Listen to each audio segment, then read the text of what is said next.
Frères et sœurs, quel bonheur de pouvoir célébrer cette double ordination sous le signe du Père de Foucauld. Saint Charles de Foucauld, canonisé il y a tout juste un mois. Notre Saint Charles de Foucauld, dont nous sommes si heureux de garder la mémoire dans le diocèse, en souvenir de la retraite décisive qu'il fit au centre spirituel de Morez, à Clamart, où il reçut dans la paix l'appel à se consacrer totalement au service du royaume qui vient. Si le Père de Foucauld a pu être saisi par le Christ, comme le dit saint Paul aux Corinthiens, c'est parce qu'il y a eu sur son chemin un prêtre, l'abbé Huvelin, prêtre de grande culture et de grande humilité, prêtre auxiliaire à la paroisse Saint-Augustin de Paris. La jeunesse du Père de Foucauld avait été douloureuse et tumultueuse. Sa recherche de Dieu était sinueuse. Mais voici qu'en lui proposant avec douceur et autorité de se confesser, l'abbé Huvelin a exercé pour lui le ministère de la miséricorde, comme dit saint Paul. Il a mis dans son cœur la parole de réconciliation. Il a ouvert son cœur et sa vie à la L'abbé Huvelin n'a pas été seulement le confesseur de Saint-Augustin, de la paroisse Saint-Augustin et de ce Saint-Augustin des temps modernes qu'est le Père de Foucauld. Il était aussi prédicateur, témoin de cette parole de vérité que Jésus porte dans la prière. Nous l'avons entendu dans l'Évangile. Sanctifie-les dans la vérité, ta parole est vérité. Une formule de la prédication de l'abbé Huvelin a donné tout son sens à la vie du Père de Foucauld. Jésus a tellement pris la dernière place qu'elle ne pourra pas lui être ravie.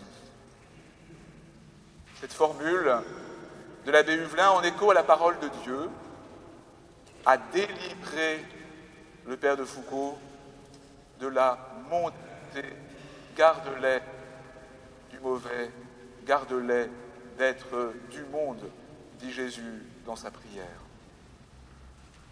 Par le ministère de la parole et par le ministère des sacrements, il a fallu ce prêtre, l'abbé Huvelin, pour que le Père de Foucauld entre sur le chemin de la lumière. Et le Père de Foucauld a été et demeure, de manière extraordinaire, l'homme de la fraternité universelle, dont notre monde et notre Église ont tant besoin.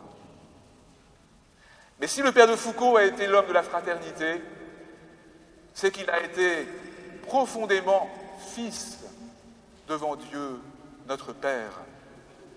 C'est en méditant la prière sacerdotale de Jésus dont nous venons d'entendre chanter un extrait. « Père, je te prie pour mes disciples ».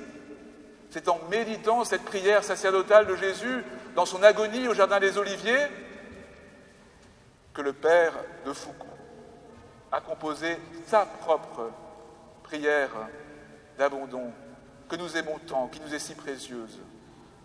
Mon Père, je m'abandonne à toi. Et c'est cette même orientation vers le Père de la prière eucharistique.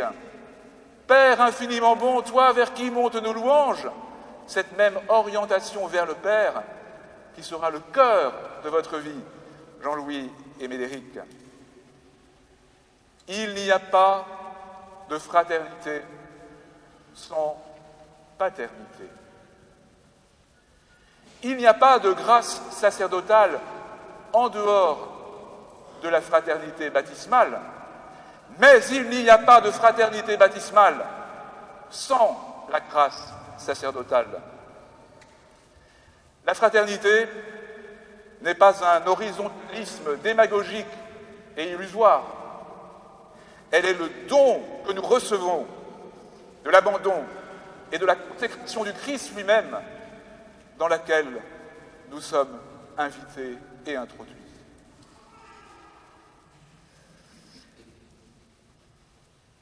Charles de Foucault a été l'homme de la fraternité.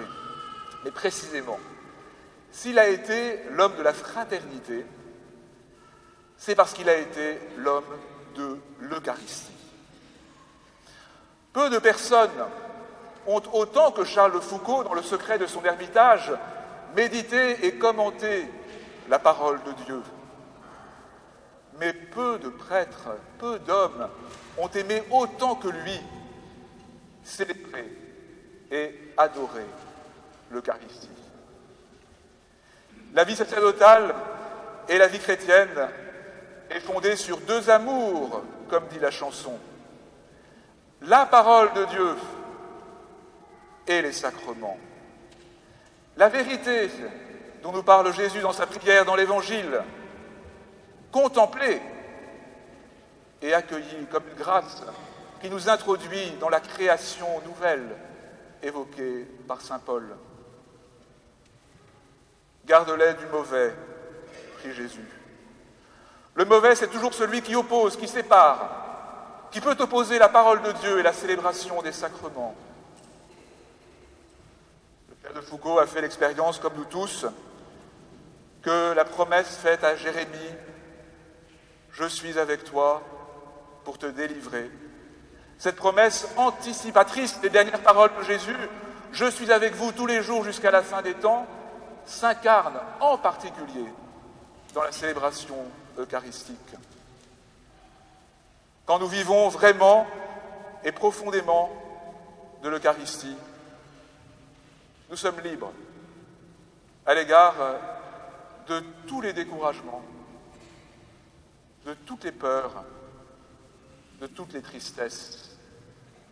Parce que par l'offrande du Christ rendue présente en son Eucharistie, sa parole est vivante et agissante à jamais. Chers amis, nous célébrons cette ordination le 18 juin sur les flancs du Mont Valérien, à 2 pas du mémorial de la France combattante.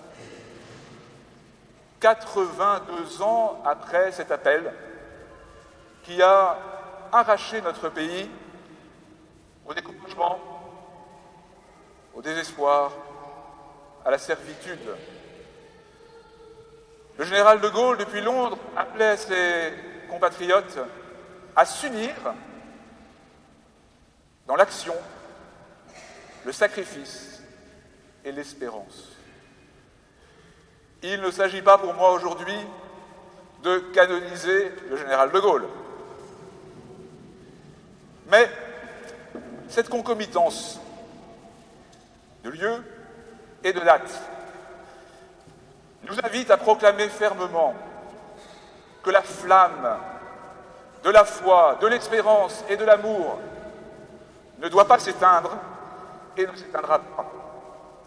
Et que la flamme de notre sacerdoce, de votre sacerdoce, ne doit pas s'éteindre et ne s'éteindra pas. Amen.